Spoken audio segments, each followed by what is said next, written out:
Sa isang bahay na karaniwang tahimik at puno ng tawanan, sumiklab ang isang trahedyang hindi kailanman malilimutan. Apoy, iyak, at sigaw.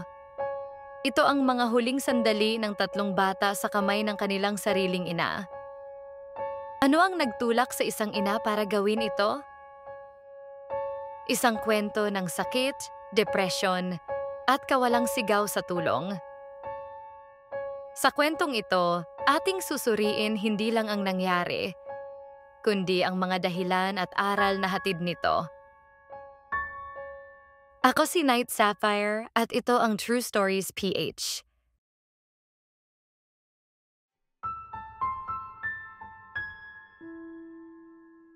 Bago tayo magsimula, upang kami ay patuloy na makapagbahagi at makapagbukas ng kamalayan sa ganitong uri ng kaso, huwag kalimutan pindutin ang ating subscribe button at tiyaking i-click ang ating notification bell para updated ka sa mga latest upload.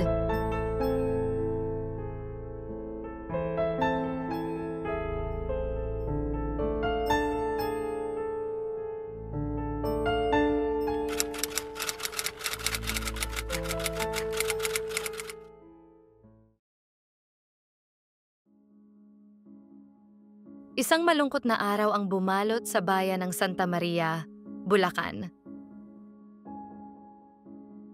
Sa gitna ng usok at apoy, tatlong inosenteng buhay ang nawala, kasama ang mismong taong dapat nagpoprotekta sa kanila.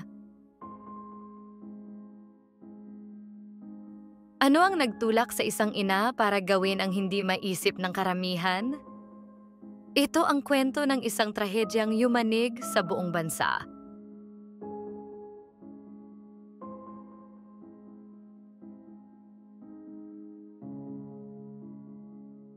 Umaga ng Mayo 15, 2025. Isang tawag ang natanggap ng Bureau of Fire Protection.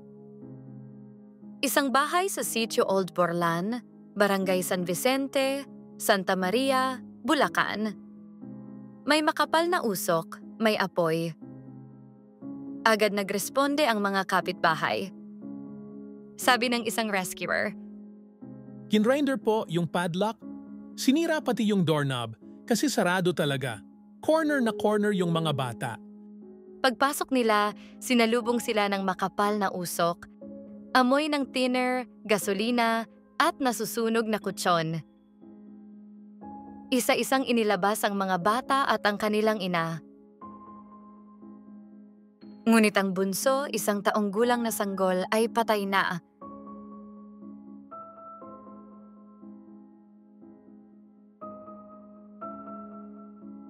Ang tatlong bata ay pawang mga batang lalaki.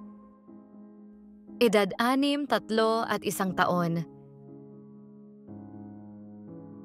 Ayon sa ulat, natagpuan ang bunsong sanggol sa kama. Ang dalawang mas nakatatanda sa banyo. Tila doon nagtatangkang tumakas. Sila ay isinugod pa sa ospital ngunit idineklara ring dead on arrival.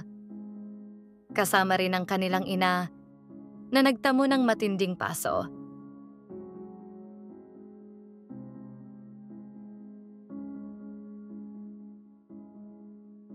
Ayon kay Police Lieutenant Colonel Voltaire Rivera, nakapagsalita pa yung 6 na taong gulang. Sinabi niya sa mga nag-rescue na ang kanilang ina mismo ang nagbuhos ng thinner at nagsindi ng apoy. ito ang naging susi sa investigasyon. Isang bata na sa kabila ng sakit at takot ay nagsalita para sa katotohanan.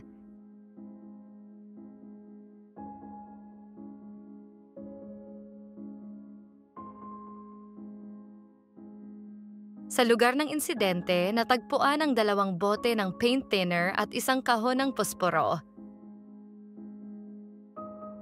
Ayon sa BFP Santa Maria, Chief Fire Investigator, Senior Fire Officer Alfredo Hernandez, malinaw na sinadyang sunugin ang loob ng bahay. Ayon sa kanya, 2 bote ng thinner at posporo, walang duda. Arson ito.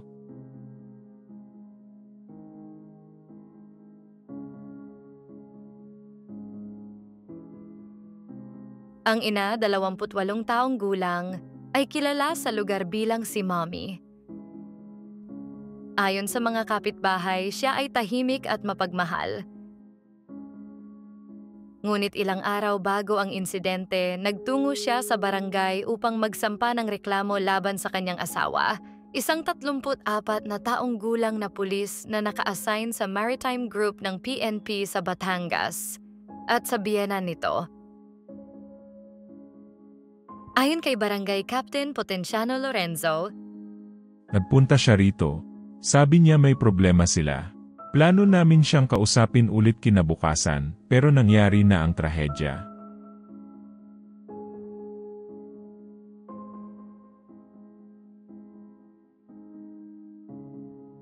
ayon sa ulat, matagal nang dumaranas ng depresyon ng ina. Walang kasong naitala, ngunit kapansin-pansin umano ang pagbabago ng kanyang ugali. Madalas daw itong tulala, umiiyak, at tila laging natatakot. Mental health, lalo na sa mga ina, ay usaping kadalasang hindi napapansin. Ngunit ito ang naging sanhi ng trahedya. Isang sakit na tahimik pero mapanganib.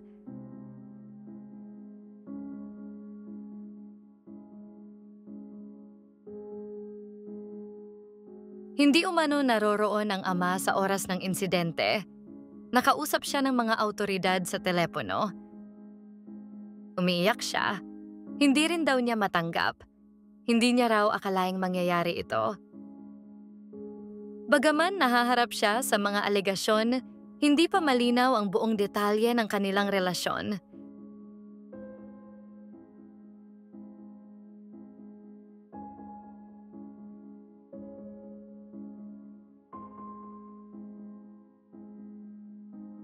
Lumabas sa CCTV footage na nakita ang ina na may bit-bit na bote ng likido.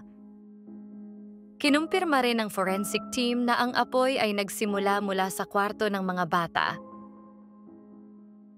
Ang kaso ay isinampa bilang parricide, ngunit dahil sa pagkamatay ng ina noong Mayo 15 sa East Avenue Medical Center, ito'y ibinasura.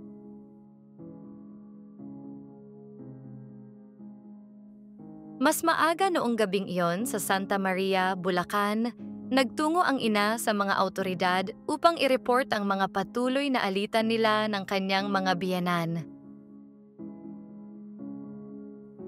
Ang katotohanang pinili pa rin niyang wakasan ang sarili niyang buhay, pati na rin ang 3 niyang maliliit na anak, ay nagpapakitang marahil ay naramdaman niyang hindi siya pinakikinggan. Baka inisip niyang wala na siyang ibang mapupuntahan.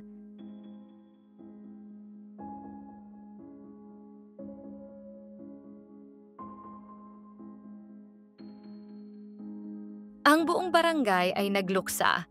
May mga nagpaabot ng bulaklak, dasal at tulong sa naulilang pamilya. Ang mga bata ay inilibing sa Santa Maria. Ang kanilang ina naman ay dinala sa Batangas.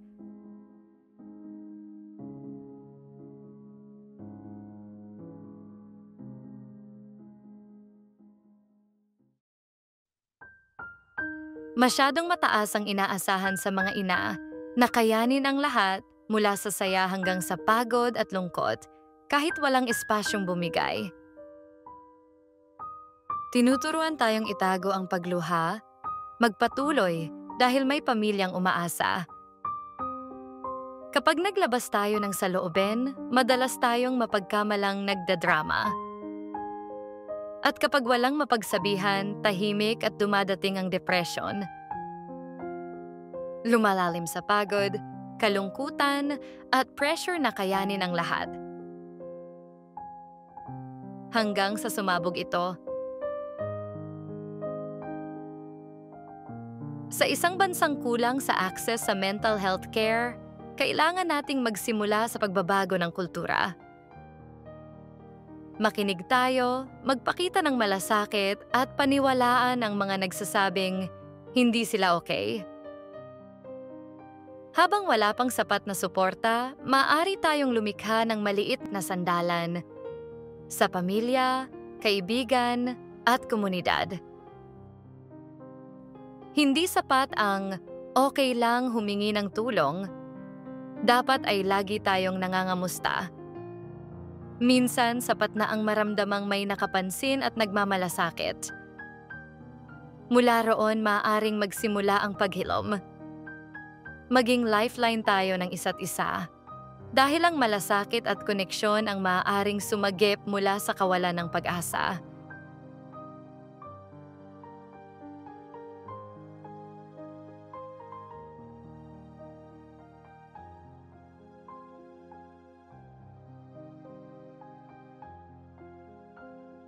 Sa mga ganitong kwento, ang tanong, paano natin may iwasan ang isa pang Santa Maria incident? I-type ang inyong opinion sa comment section at pag-usapan natin ito. Ako po si Night Sapphire at ito ang True Stories PH. Kung interesado kayo sa mga ganitong kwento ng tunay na krimen, huwag kalimutang mag-subscribe, i-like ang video, at i-share sa inyong mga kakilala. Hanggang sa susunod nating kwento. Mag-ingat kayo, mga ka-true.